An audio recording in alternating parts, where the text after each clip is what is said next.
Thank you అన్న. రండి. మా ఆర్టీసీ కార్మికులు, మా ఆత్మీయులు, మా రక్త సంబంధికులు, మా కుటుంబ సభ్యులు వీళ్ళంతా చాలా సంతోషం. ఇవాళ మేమందరం కూడా ఒకే బాట మీదకి వస్తూ ఉన్న సందర్భంగా మేమందరం పరస్పరం ఎవరి కష్టాలున్నా కూడా పరస్పరం స్పందించుకొని అందరం ముందుకెళ్తామని చెప్పి తెలియజేసుకుంటూ, అలాగే మీరు ఎవరే మాట్లాడేది, ఎవరు నన్ను మాట్లాడు, మైక్ ఇచ్చి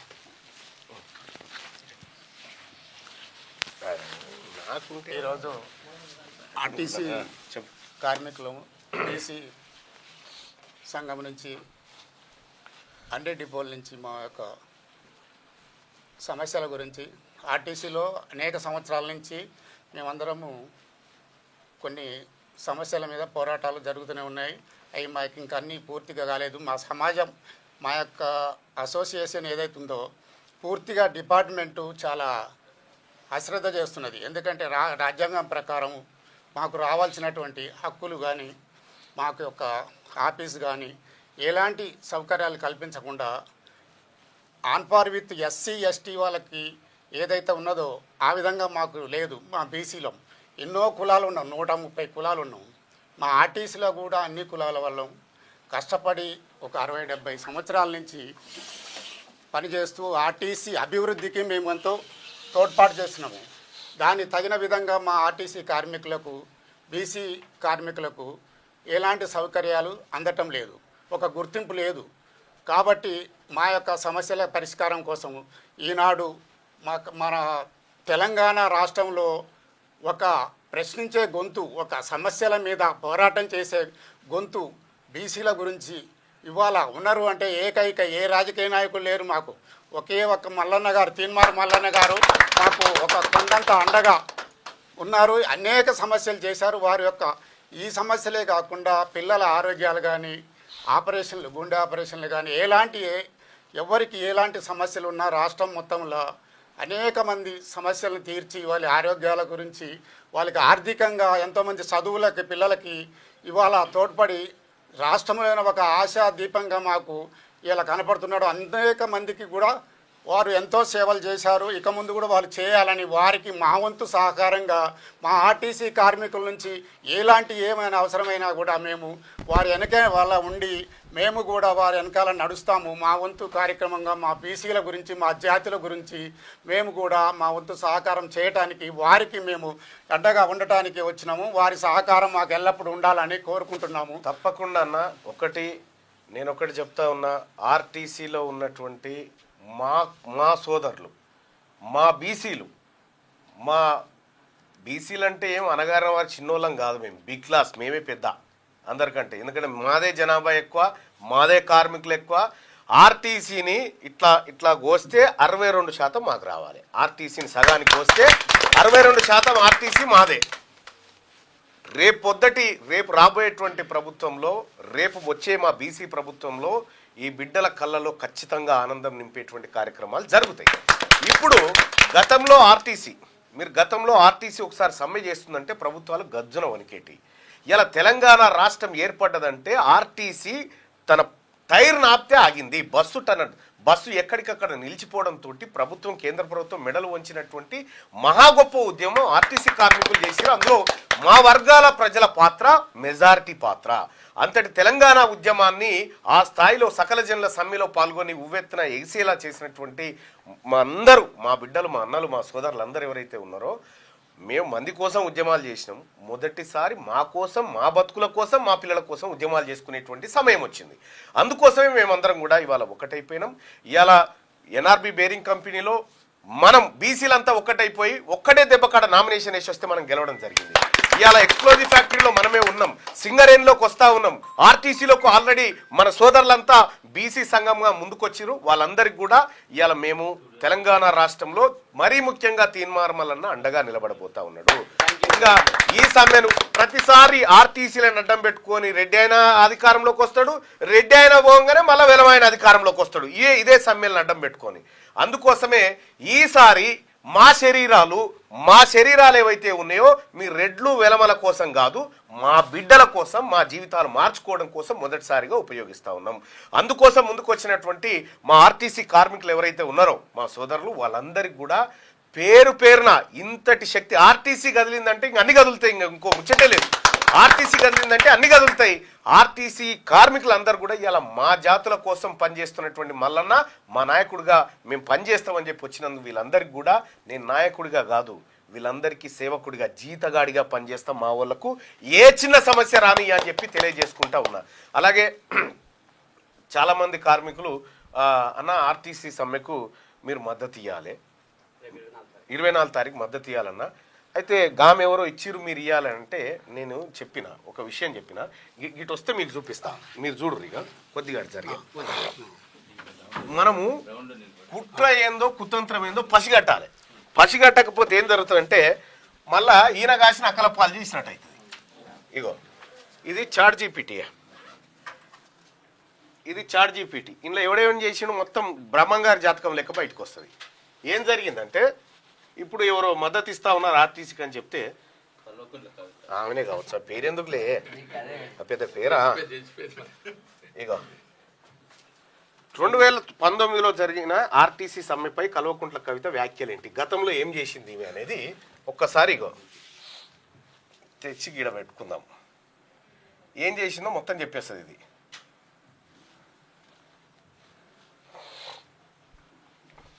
2019లో సమ్మె జరిగి 59 మంది ఆర్టీసీ కార్మికులు చచ్చిపోతే మిమ్మల్ని అందరినీ తీసేసిన ఏం చేసుకుంటారో చేసుకోపోరు అనేటువంటి కుటుంబం. అప్పుడు ఇగో ఇగో ఆమె ఏం చెప్పింది అట్లా. ఇక ఆమె ఏం చెప్పిందంటే ఆమె అప్పట్లో మీడియాతో మాట్లాడుతూ ఆర్టీసీ కార్మికులు ప్రజలను ఇబ్బందులకు కలగకుండా ప్రభుత్వం ఇచ్చిన అవకాశాన్ని ఉపయోగించుకొని వెంటనే విధుల్లో చేరాలని సూచించారు. సమ్మె వల్ల సాధారణ ప్రజలు, విద్యార్థులు, ఉద్యోగులు తీవ్రంగా ఇబ్బందులు పడుతున్నారని చెప్పారు. ప్రభుత్వం ఇప్పటికే ఆర్టీసీ సమస్యలపై చర్చలకు సిద్ధంగా ఉందని పేర్కొన్నారు. కార్మిక సంఘాలు రాజకీయ ప్రభావంతో సమ్మెను కొనసాగిస్తున్నాయని విమర్శించారు. ఎవరిని? కార్మికులను విమర్శించారు. ఆ సమయంలో అధికారంలో ఉన్న తెలంగాణ రాష్ట్రీయ టీఆర్ఎస్ నాయకత్వం కూడా ఇదే విధానమైన వైఖరిని ప్రకటించారు. అప్పుడు కేసీఆర్ చేసింది కరెక్టో అని కరాఖండిగా చెప్పింది కవిత. ఇవాళ వచ్చి మళ్ళా నాటకాలు. నేనేం చెప్తున్నంటే మనం బీసీలమంతా ఇలా పసిగడుతున్నాం కాబట్టి ఎవడెవడేందో మనకు అర్థమవుతా ఉంది. ఎవడెవడు దేనికోసం సమ్మె చేస్తుండు, ఎవడెవడు ఎవరి ప్రయోజనం కోసం చేస్తా ఉన్నాడని మనకు అర్థమవుతా ఉంది. ఇదైతే అబద్ధం చెప్పదు ఇక చాట్ జీపీటీ. అది అది అది అబద్ధం అయితే అసలే చెప్పింది. వీడియోలు అన్నీ ఉన్నాయి. ఇక రెండోది ఏంటంటే ఇదే ఆర్టీసీ కార్మికులు ఆత్మహత్యలు చేసుకుంటే మొద్దు ప్రభుత్వం, కేసీఆర్ ప్రభుత్వం ఏడ ప్రగతి భవన్లో కూర్చొని పట్టించుకున్న పాపాన పోకపోతే కామారెడ్డిలో ఆర్టీసీ కార్మికులు ధర్నా పెడితే ఆ ధర్నాకు నేను పోయి మాట్లాడినా. సస్తే మీరు చావండి రా, తెలంగాణ కోసం తెలంగాణ సాధించిన ఆర్టీసీ కార్మికులు ఎందుకు చావాలని చెప్పి ఆ రోజు డిమాండ్ చేయడం జరిగింది. అప్పుడు ఆ కామారెడ్డి ప్రాంతానికి ఎమ్మెల్యేగా ఎంపీగా ప్రాతినిధ్యం వహిస్తుంది కవిత. అప్పుడు అక్కడ ఆ ఎంపీకి ప్రాతినిధ్యం వహించుకుంటా ఆర్టీసీ కార్మికులు ఖబర్దార్, మీరు డ్యూటీలోకి రాకపోతే మీకు ఉద్యోగాలు లేవు అని చెప్పింది. ఇవాళ వచ్చి మళ్ళీ ఏం నాటకం చూడండి ఆర్టీసీ కార్మికుల మీద. పోయిన పాపాన పోలే. ఇవాళ ఆర్టీసీ కార్మికులకు ఒక్క గోస కాదు. వాళ్ళు డ్యూటీకి రావాలంటే, డ్యూటీ సెలవు కావాలంటే శవం కాడికి పోయి సెల్ఫీ దిగాలే, శవం కాడికి పోయి సెల్ఫీలు దిగాలి. ఇంకా దాని మీద ఉండే పెత్తందారులు, ఆ డిపో మేనేజర్లు ఎవరైతే పై స్థాయిలో ఉంటారో ఇక వాళ్ళు ఆడిందే ఆట. ఈ పరిస్థితి పోవాలి. మాకు 62% ఆర్టీసీ పంచుతారా? పంచురిగా, మాది మేము బతాం. ఇక ఒకటే మాట, ఇక మీతో లొల్లేందుకు మాది మేము పంచుకుంటాం.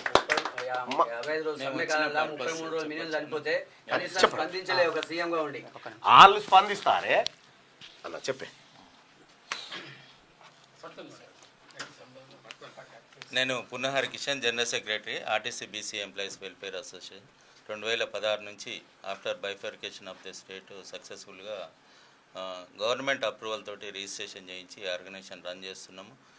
అయినప్పటికీ కూడా ఇప్పటి వరకు మా బీసీ ఆర్గనైజేషన్కి సంబంధించిన సెంట్రల్ గవర్నమెంట్ జీవోలు, స్టేట్ గవర్నమెంట్ జీవోలు ఉన్నప్పటికీ కూడా, ఆర్టీసీ సర్క్యులర్లు ఉన్నప్పటికీ కూడా మాకు రావాల్సిన ఫెసిలిటీస్ ఇవ్వకుండా మా మీద ఒక వివక్ష చూపెడుతున్నది మేనేజ్మెంట్ కానీ ప్రభుత్వం కానీ. అప్పటి నుంచి కూడా మేము పోరాడుతున్నాం.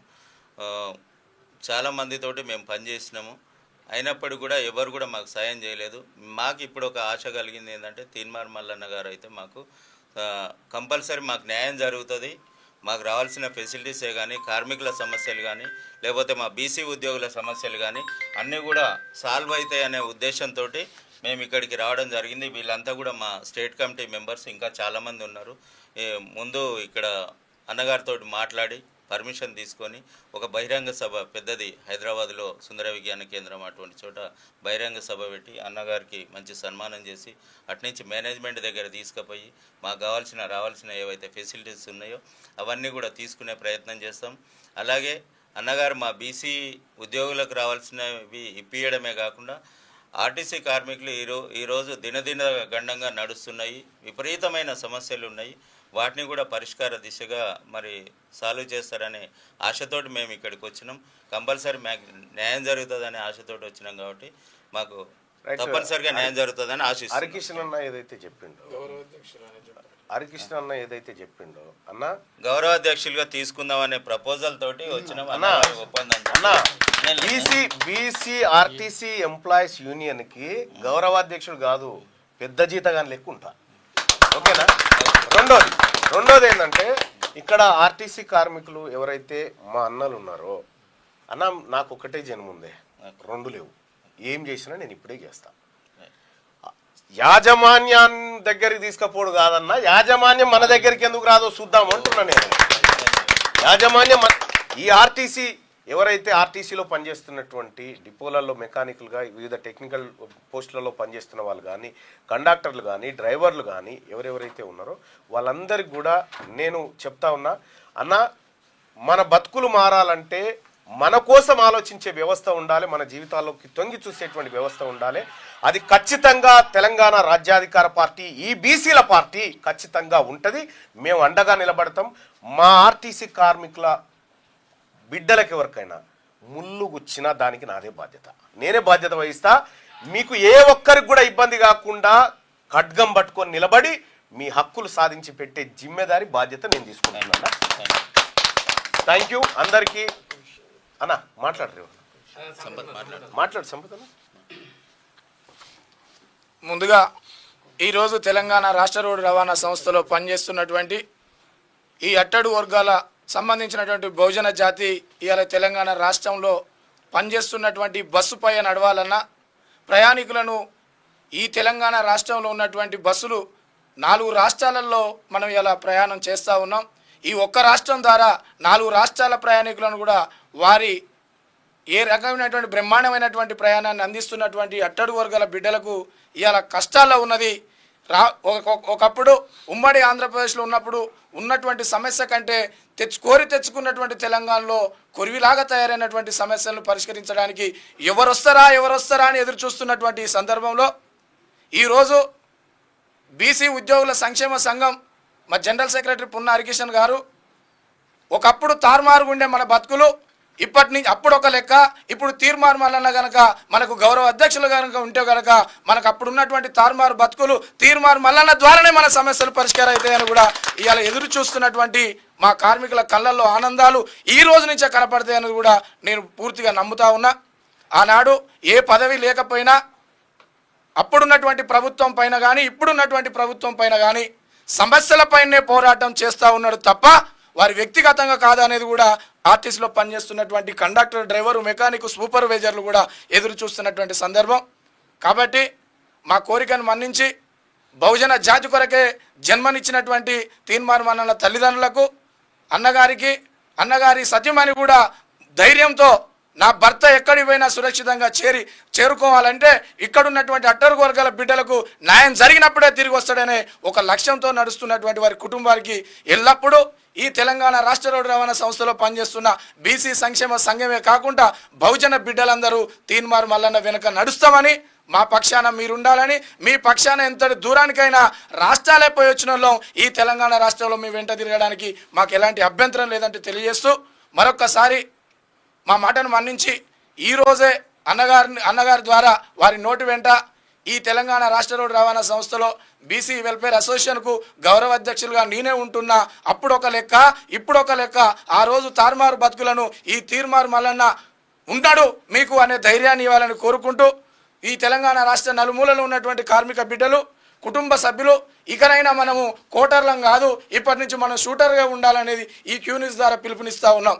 మరొకసారి మనం అంచెలంచెలుగా పోతున్న తరుణంలో బాబాసాహెబ్ అంబేద్కర్ జయంతి సెలబ్రేషన్ యాజమాన్యం ఏ విధంగానైతే మాకున్న కళాభవన్లో సెలబ్రేషన్లు జరుపుతూ ఉన్నారో, జ్యోతిరావు పూలే సెలబ్రేషన్లు కూడా ఈ కళాభవన్లో యాజమాన్యమే ఈ కార్యక్రమాల్ని అధికారికంగా చేపట్టాలని, అక్కడ సబండ కులాలను కూడా వేదిక ద్వారా వారికి అందరికీ మాట్లాడే అవకాశం కల్పించాలని. ఎందుకు అంటున్నామంటే, జ్యోతిరావు పూలే గారు అనేక సంస్కరణలు, అనేక నవలలు, అనేక పోరాట స్ఫూర్తితోని చదువులకు దూరం అవుతున్నటువంటి నా అక్క చెల్లెళ్ళకు కూడా వారి సతీమణి చదువులు నేర్పిన తల్లి సావిత్రిబాయి పూలే గారు కాబట్టి, జ్యోతిరావు పూలే గారు అనేక సంస్కరణలు చేసిన వ్యక్తి.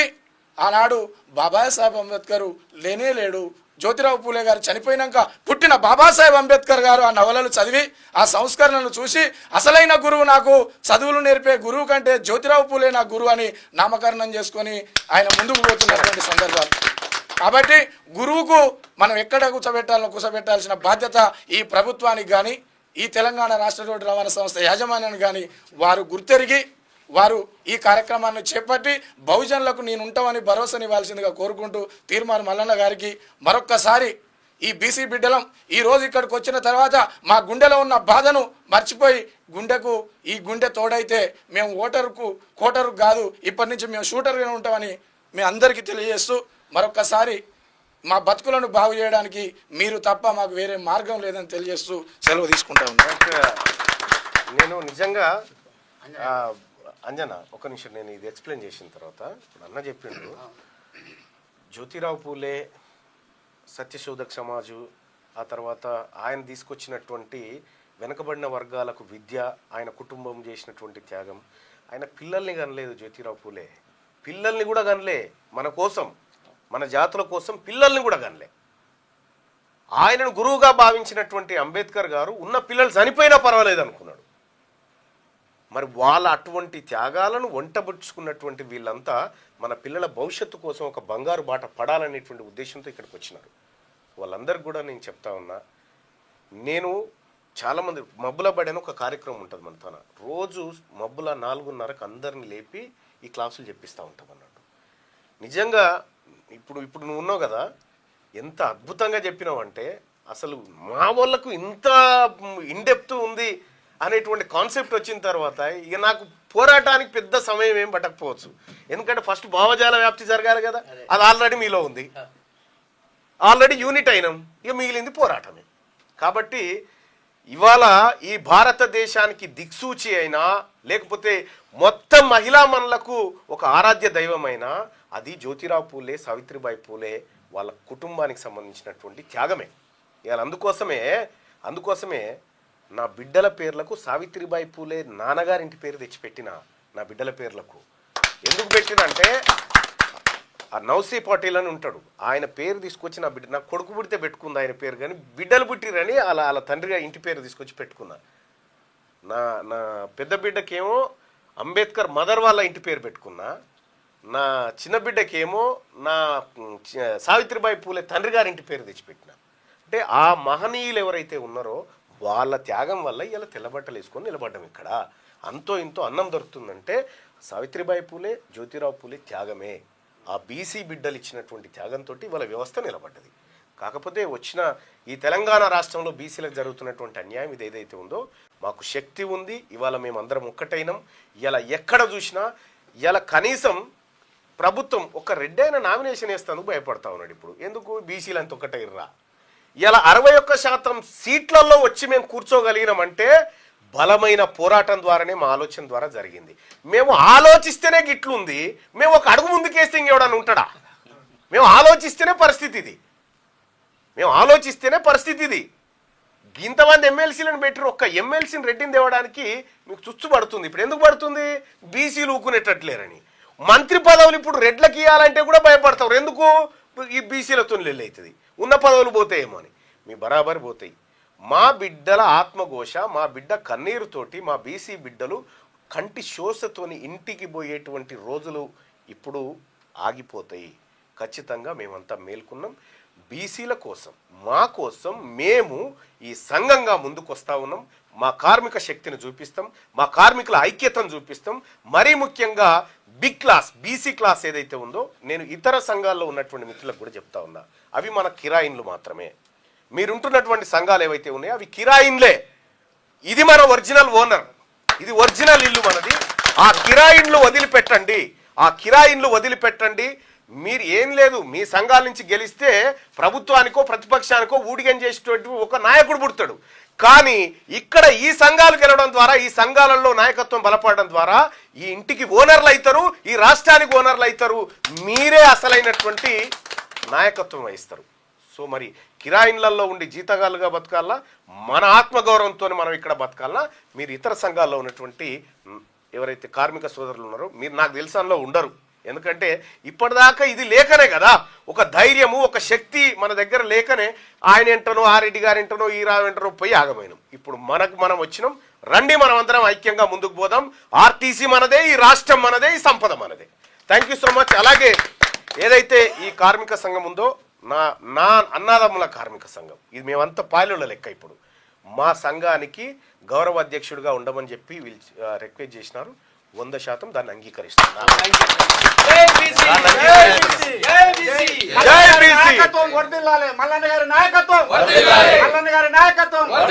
బడుగు బలహీన వర్గాల ఆశాజ్యోతి మల్లన్న గారి నాయకత్వం, మల్లన్న గారి నాయకత్వం. ఆర్టీసీ కార్మికుల ఐక్యత, ఆర్టీసీ కార్మికుల ఐక్యత. జై మల్లన్న, జై బీసీ. థ్యాంక్ యూ అన్న, థ్యాంక్ యూ సో మచ్ అన్న. మాట్లాడు. కుమార్ ఎవరో కాదు, నాకు చాలా దగ్గర మనిషి. మాట్లాడు అంజనా, మాట్లాడు అంజనా. నా పేరు ఆంజనేయులు, నేను గట్కేసర్లో ఉంటాను. ఆర్టీసీ బీసీ సంఘం స్టేట్ ప్రెసిడెంట్గా తెలంగాణ వచ్చినప్పటి నుంచి ఉన్నది. అన్నగారికి ఒక విషయం చెప్తాను. ఆర్టీసీలో 1,50,000 కోట్ల ఆస్తులు ఉన్నాయి. దీని మీద ప్రభుత్వాలు, యాజమాన్యము, అదేవిధంగా గత 50 సంవత్సరాల నుంచి ఏలుతున్న ఏవైతే యూనియన్లు ఉన్నాయో, ఇది ఒక అసోసియేషన్, యూనియన్ కాదు. సో ఈ యూనియన్లు ఏవైతున్నాయో 50 సంవత్సరాల నుంచి వెళ్తున్నా, వీళ్ళందరూ ఆడే ఒక చిన్న నాటకం ఒకటి చెప్తాను. అయితే మామూలుగా ఇప్పుడు 2013 నుంచి రిక్రూట్మెంట్ లేదు. ఒక్క పురుగుని 2013 నుంచి. ఎందుకు? రిజర్వేషన్స్ ఇవ్వాల్సి వస్తుంది. బీసీ, ఎస్సీ, ఎస్టీ, మహిళా రిజర్వేషన్ తప్పకుండా ఇవ్వాలి. అవి సరే, ఆ కుట్ర ఇంకో కుట్ర చెప్పి అయితే అప్పటి నుంచి రిక్రూట్మెంట్ ఒక్క పురుగును కాలేదు, అనేక వేల మంది రిటైర్ అయ్యారు. ఇప్పుడు నేను కూడా అయ్యి 10 ఏళ్ళు అయింది, ఇక్కడున్న మా అన్న కూడా ఒక 2 ఏళ్ళు అయింది. సో అక్కడి నుంచి మరి ఆ పని అంతా ఎవరి మీద పడుతుంది? వర్కర్ల మీద పడుతుంది. అయితే వీళ్ళు, ఒక డ్రైవర్ వస్తాడు లేదా ఒక కండక్టర్ వస్తాడు, ఏయ్ డ్యూటీకి పో, డబుల్ డ్యూటీకి పో అంటాడు. డబుల్ డ్యూటీ చేపిస్తున్నారు, ఓకే. డబుల్ డ్యూటీ చేస్తుంటే ఇలా ప్రజాస్వామ్యంలో కార్మిక చట్టాలు ఉన్నాయి. డబుల్ డ్యూటీకి డబుల్ వేతనం ఇవ్వాలి. డబుల్ వేతనం ఇవ్వకుండా ఒక డ్రైవర్, ఇప్పుడు రిటైర్ అయ్యే డ్రైవర్ని పొమ్మంటే ఆయనకు రోజుకి 2,000 రూపాయలు పడుతుంది. డబుల్ డ్యూటీ ఏమంటే 4,000 ఇవ్వాలి. 4,000 కాదు కదా, 2,000 కూడా ఇస్తలేరు. అడ్డా కూలీ లాగిస్తారు. 20 సంవత్సరాల నుంచి అడ్డా కూలీ గింత తీసుకో అంతే. దానికి చట్టం లేదు. యూనియన్లు ఎందుకు కొట్లాటలేవు? ప్రభుత్వం ఎందుకు చూస్తుంది? అడ్డా కూలీ ఏంటని ఉన్నారు. అసలు ప్రజాస్వామ్యంలో కార్మిక చట్టాలు అడ్డా కూలీ కండక్టర్లకు, డ్రైవర్లకు గత 20 సంవత్సరాల నుంచి జరుగుతుంది. ఈ అడ్డా కూలీ మీద జస్ట్ ఇట్లా కోట్లు వేస్తే యాజమాన్యం దిగొస్తుంది, ప్రభుత్వం దిగొస్తుంది. కానీ ఎవ్వరు వేయట్లేదు. ఈ నాటకం మనం అందరం అర్థం చేసుకోవాలి. కార్మికుల రక్తాన్ని మొత్తం పీల్చి పిప్పి వేసి ఇంకా అనేక సమస్యలు ఉన్నాయి. అనేక సమస్యలు రాబోయే కాలంలో మీరు ఉంటారు కాబట్టి అనేక విషయాలు వెల్లడిస్తాం. నాకు ఈ సమయం ఇచ్చినందుకు ధన్యవాదాలు. ఇంకా మాట్లాడండి, అందరు మాట్లాడండి. ఇది బయట సంఘం కాదు, మనది. అందరు మాట్లాడాలి, ఇక్కడ అందరు గొంతు ఉండాలి. ఈ ఆర్టీసీలో డ్యూటీ చేస్తున్న వాళ్ళందరూ మ్యాక్సిమం ఇప్పుడు 100కి 90% మన బీసీలో ఉన్నారు. ఈ బీసీ వర్గాలకు ఎంత అన్యాయం జరుగుతుందంటే, ఆర్టీసీ యజమాని దగ్గర ఒక లీవ్ అడగడానికి పోతే ఇక్కడ ఫస్ట్ చూస్తారు, వీడు ఎవరు, మనోడా అని చూస్తారు. లీవ్ అడగడానికి పోయినప్పుడు ఈ మనోడు కాదని చెప్పేసి ఫస్ట్ రిజెక్ట్ చేయమని చెప్తారు. ఆడ ఇంటికాడ సావు ఉండని, ఎమర్జెన్సీ ఉండని, ఏదైనా ఉండని. ఎంత అన్యాయం చేస్తారంటే ఆర్టీసీలు అంటే, బీసీల కంటే అన్యాయం అంటే ఎక్కడ జరగదు. నాకు తెలిసి అయితే మ్యాక్సిమం ఎక్కడ చూడలేదు. ఈ ఆర్టీసీలో మాత్రం చాలా అన్యాయం చేస్తారు. లీవ్ల విషయంలో కానీ, డ్యూటీల విషయంలో కానీ ఫస్ట్ చూస్తారా బీసీలు. వీనికి ఏ డ్యూటీ పడుతుంది? ఒక డ్యూటీ సీనియర్ ప్రకారం, యాసిటివ్ సీనియర్స్ ప్రకారంగా డ్యూటీలు వేయాలి. వేసేటప్పుడు అక్కడ ఏం చేస్తారు, అవి 2-3 ఆప్షన్ ఇస్తారు. ఆ 2-3 ఏం చేస్తారు, రెడ్లు వచ్చినాయనుకో, మనోడు వచ్చినాకో, చెంచగిరి చేసిన కొంతమంది ఉంటారు కదా, వాళ్ళకి ఏం చేస్తారు, మంచి డ్యూటీ వేస్తారు. ఇక్కడ రాగానే ఏం చేస్తారు, ఈడు పలానోడు చెప్తే ఇదే కదా, హార్డ్ డ్యూటీ వేస్తారు. హార్డ్ డ్యూటీ వేసిన తర్వాత బస్సు ఇచ్చేటప్పుడు ఏం చేస్తారు, ఈడు ఆడు కదా, ఆ బస్సు ఈడ చక్కగా ఇయ్యరు, లేట్ ఇస్తారు. లేట్ ఇచ్చిన ఇప్పుడున్న ట్రాఫిక్ ఏం చేయాలి, ఫుల్ డ్యూటీ చేయాలి. ఫుల్ డ్యూటీ ఇప్పుడు టైం అయిపోతుంది కదా, నెక్స్ట్ సెకండ్ డ్యూటీ వాళ్ళకినా టైం పోవాలని అడిగితే హాఫ్ అన్ అవర్ గంట లేట్ అయినా కానీ గంట లేట్ అయినా కానీ క్యాన్సిల్ చేయరు. క్యాన్సిల్ చేస్తే ఏం చేస్తారు, నువ్వు ఆ రోజు క్యాన్సిల్ చేసావు కదా షార్ట్ సీట్ ఇచ్చేసి దానికి ఇంక్రిమెంట్ తింటారు. ఆ విధంగా చేస్తారు. మేము కొన్ని యూనియన్లు అని చెప్పి అసోసియేషన్ వాళ్ళు ఎంబడి పనిచేస్తున్నాం. చేస్తున్నాం కదా మా నాయకత్వం మా జనరల్ సెక్రటరీ వాళ్ళు ఏం చేస్తారు, అంతా రెడ్డిలే, వాళ్ళకే ఊడిగం చేయాలి.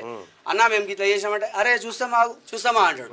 ఇప్పుడు మాకేంటంటే ఇప్పుడు కళ్ళు ఎట్లా చేసామంటే, ఇప్పుడు అన్నగారు వరంగల్లో మీటింగ్ పెట్టినప్పుడు కానీ రోజు న్యూస్ చూస్తుంటా, మన ఆర్టిస్టులు అయినా మన పెద్ద పెద్ద లీడర్లు చాలామంది బీసీల గురించి మోటివేట్ చెప్తే అవన్నీ బాగా వింటున్నాం. ఇంకా మనకు ఎవరు కాపాడతారు? ఇప్పుడు మనకు ఉదయించే సూర్యులాగా ఇప్పుడు తిన్మారమన్న రాజాధికార పార్టీ ఎప్పుడైతే పెట్టిండో ఈ ఒక పోరాటం ద్వారా కొంచెంమంది ఇప్పుడు మేనేజ్మెంట్ కొంచెంమంది భయపడుతున్నారు. ఇప్పుడు అట్లాగే మన బీసీ సంఘానికి ఇప్పుడు ప్రెసిడెంట్గా వచ్చిరనుకోండి, ఇప్పుడు దానికి ఏమైతే గౌరవాధ్యక్షులు వస్తే ఆర్టీసీ దేశం మొత్తం మారిపోతుంది. కార్మికులు ఇంకా అనుకుంటారన్న అరే మాకు మంచి నాయకుడు ఎవరు వస్తారు, ఇప్పుడు పోదామంటే మాకు ముందుగా డ్యూటీ తీసేస్తారేమో ఎవడన్నా అని తీసేసేది, భయం అన్న, లీవ్లే ఇస్తలేరు. ఎవడన్నా తీసేసేది. వాడికి 62% ఆర్టీసీకి మనం వారసులం, మెజారిటీ వాటా మనది. గీస్తే మనం తీయాలి వాళ్ళని, కానీ వాళ్ళు మనని తీసుడు ఎక్కడిదే. తెలంగాణ ఉద్యమంలో ఎంత పోరాటం చేసామో తెలంగాణ రాష్ట్రం తెచ్చిన తర్వాత ఇదే తెలంగాణ తొలి ముఖ్యమంత్రి గారు అకారణంతో చిన్న కారణాలతో భూతదంలో పెట్టి అందరినీ ఉద్యోగాలు తీయించే విధంగా చేశారు. కోర్టుకు పోయి కోర్టు లేదామంటే కోర్టు లాయర్కి 2-3 చెప్పారు, మీరు కోర్టు జడ్జిలగిన వాళ్ళు భయపెట్టిస్తున్నారు, వాళ్ళ కుటుంబాలైనా చాలా దూరంలో వాళ్ళ ఉద్యోగాలు చేస్తా, వాళ్ళ కుటుంబాల దూరం చేస్తా, ఆర్టీసీ కార్మికులను కోర్టులైనా డ్యూటీ తీసుకునే విధంగా లేబర్ కోర్టులో హైకోర్టులో పెట్టేసారన్న. ఆర్టీసీల చిన్న ఉద్యోగులు ఏం తప్పు చేస్తారు అన్న? మీరు మంచి క్వశ్చన్, ఒకసారి ట్రై ఇక చూడరన్న, వీళ్ళు ఏం చేసిరు దొంగలు అనేది. సర్కార్ బళ్ళలో చదివేదంతా మన పిల్లలే అన్న, మన పిల్లలే, మన పేద వర్గాల పిల్లలు కదన్న.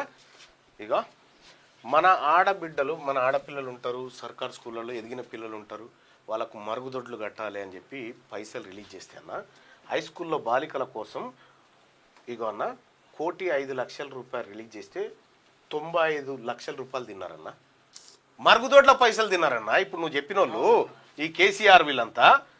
ఇగో ఇంకా గమ్మత్ ఏంటంటే అన్న, ఇంకా మన ఆడపిల్లలు ఎదిగిన పిల్లలు ఉంటారు కదా, 9వ తరగతి 10వ తరగతి ఇట్లా ఉంటారు కదన్న, పిల్లలు మెచ్యూర్డ్ అయితే ఒక స్కీమ్ తీసుకొచ్చారు, శానిటరీ ప్యాడ్లు ఇవ్వాలి పిల్లలకని.